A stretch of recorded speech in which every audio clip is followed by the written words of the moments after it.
Berdiri kaku di sudut gelap, menatap tajam dari sudut pengap. Sering nampak mengejutkan hati, berharap korban mengingat mati.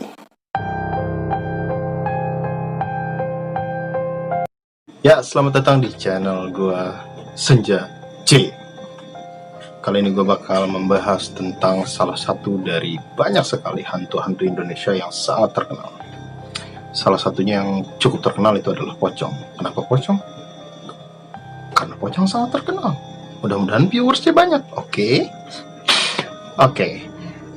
Kenapa gue memilih pocong padahal sudah banyak sekali dibahas oleh youtuber lain, bahkan diulas dari banyak majalah, dari banyak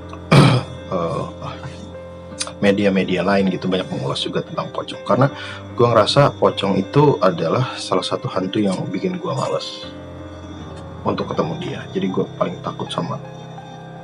takut sih, cukup ngeri dengan pocong. Oke, nggak perlu berpanjang-panjang lebar, nanti gue juga bakal cerita tentang pengalaman gue bertemu pocong, pengalaman yang cukup berkesan menurut gue. Oke, di sini gue bakal bacain sejarah dari pocong. Nah, dari Wikipedia di sini dilakukan penggambaran pocong. Katanya pocong adalah merupakan bentuk protes dari si mati karena terlupa nih dibuka ikatannya gitu. Jadi sebelum dikubur kan biasanya kalau muslim itu dilepas dulu ikatan pocongnya gitu baru dikuburkan. Nah, bagi mereka yang lupa itu biasanya jadi pocong kayak gitu. Oke, penggambaran lain pocong berwajah hijau dengan mata yang kosong. Ada yang menggambarkan juga pocong berwajah rata dan memiliki lubang mata berongga atau tertutup kapas dengan wajah pucat dan putih gitu. Namun di film-film atau di media-media lain pocong digambarkan bergerak lompat-lompat. Nah, di sini gue mau klarifikasi karena beberapa kali gue ketemu pocong dia nggak lompat, dia melayang gitu. Oke, terus kepercayaan adanya hantu pocong hanya berkembang di negara Indonesia, terutama di Jawa dan Sumatera. Namun penggambarannya mengikuti tradisi Muslim. Bahkan umat beragama lain pun mengakui eksistensi dari hantu ini. Namun menurut gua di Malaysia kayaknya juga ada ya, soalnya hantu bungkus atau hantu pocong ini cukup terkenal juga di sana sampai dibikin film juga. Oke, itu tadi sedikit ulasan tentang pocong. Nah, pocong juga katanya memiliki jenis lain, seperti yang pernah menggegerkan di Sidoarjo, yang bernama pocong andong. Jadi katanya pocong ini adalah pocong yang naik andong. Kira-kira ini pocong gimana dia mengendalikan kuda supaya baik jalannya? Kalau misalkan tangannya diikat kan, terus gimana dia? Kudanya lari kemana ini? Lari kemana nih kuda? Pak Delman. Katanya pocong ini dikarenakan oleh pengantin yang mati saat naik derma, dan pengantin ini tidak direstui oleh kedua orang tuanya. Aneh sekali. Oke, skip. Selanjutnya pocong dari sudut pandang gue. Pocong menurut gue adalah salah satu hantu yang cukup mengerikan karena ketika ketemu gue selalu merasakan kematian. Gue merasa bertemu dengan kematian ketika gue ketemu pocong.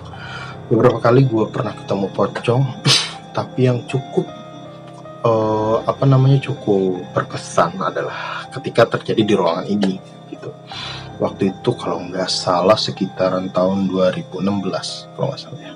2016 itu gue masih kerja di salah satu bank BUMN di Kalimantan.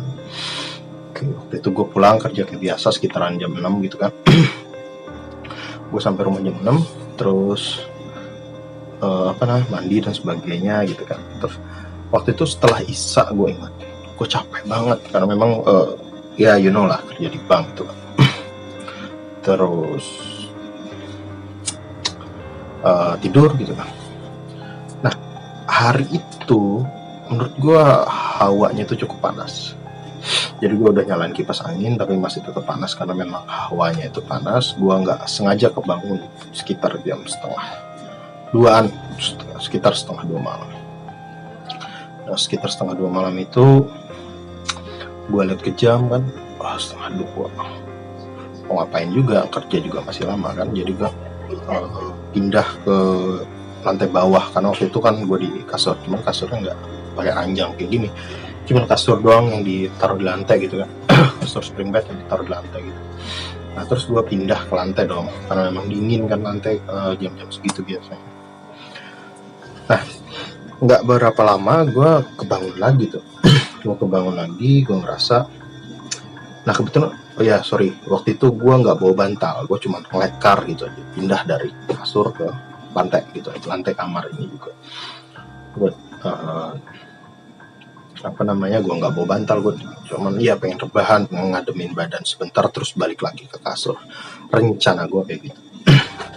Cuman waktu itu gue sempat ketiduran, telentang gitu kan. Terus kameranya gerak sendiri guys, enggak deh, ketarik kabel mikrofonnya. Oke. Jadi setelah itu gue sampai mana tadi ya, gue tidur. Gue tidur telentang gitu kan. Terus gue ngerasa kayak ada pasir gitu di belakang kepala gue. Gue ngerasa kayak apaan nih, kotor gitu kan. Perasaan gue tadi nggak kotor kayak gini lantai kamar gue gitu. Terus gue raba-raba lah gini sambil mata gue merem, kok kayak ada kain. Gue kan nggak pakai bantal, kayak kain pel gitu kan. Terus gue lihat kayak gini, anggap ini ya, kain pel warna putih. Gue bingung kan. Terus gue buka mata gitu kan, gue dongak ke atas. Ternyata yang tempat kepala gue rebahan itu adalah kakinya si pocong. Kayak ini kepala gue, anggap ini kepala gue ya. Jadi dia berdiri kayak gini. Nah otomatis gue ngeliat dia dong berdiri di atas kayak gitu. Gue nggak sempet, dia kaku gitu, berdiri kaku aja. Jadi kebetulan dia ngadepnya ke arah komputer gini, karena posisinya di belakang gue di tempat waktu itu. Jadi dia ngadap ke dinding sebelah sini kan. Terus gue lihat gitu, astaga pocong. Dalam hati gue bilang, bangsat nih setan gitu. Terus gue pindah ke kasur, balik lagi, rencana mau tidur. Terus agak susah juga tidur. Kalau setan yang lain gue mungkin bisa nyoekin ya, kalau pocong gue agak sedikit ngeri. Jadi waktu itu gue balik ke kasur, gue coba merem gitu kan, nggak bisa tidur lagi. Terus gue buka gue tutupin pakai bantal kepala gue.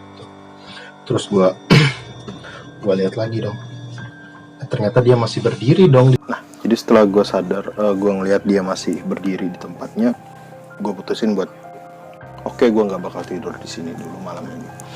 Akhirnya gue ngalah dengan pocong itu. Gue tidur di ruang tamu karena gue ngerasa di ruang tamu jauh lebih aman daripada di kamar gue pada saat itu. Itu salah satu pengalaman gue ketemu pocong. Sebenarnya ada sih beberapa kali gue ketemu pocong, gue nggak terlalu inget karena gue termasuk orang yang cukup ngeri.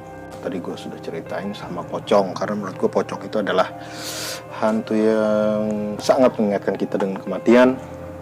Jadi gue cukup ngeri gitu. Walaupun juga sebelumnya juga beberapa kali ada teman-teman juga yang pernah lihat itu di rumah ini, lihat pocong di kamar ini ataupun di belakang rumah ini biasanya. Cuman ya itulah, namanya kita berdampingan dengan makhluk lain, kita harus saling menghormati. Gue tahu dia ada, dia tahu gue ada, jadi ya masing-masing menunjukkan eksistensi. Dia ngeliat gue ngeliat dia gitu kan. Jadi masing-masing bisa saling menjaga aja lah.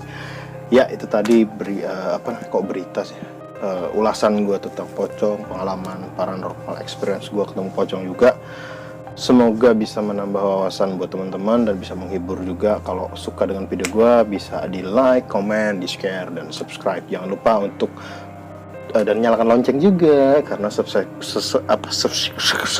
itu gratis. Yang pertama, yang kedua buat dapat konten-konten lagi dari gue. Oke, bye bye.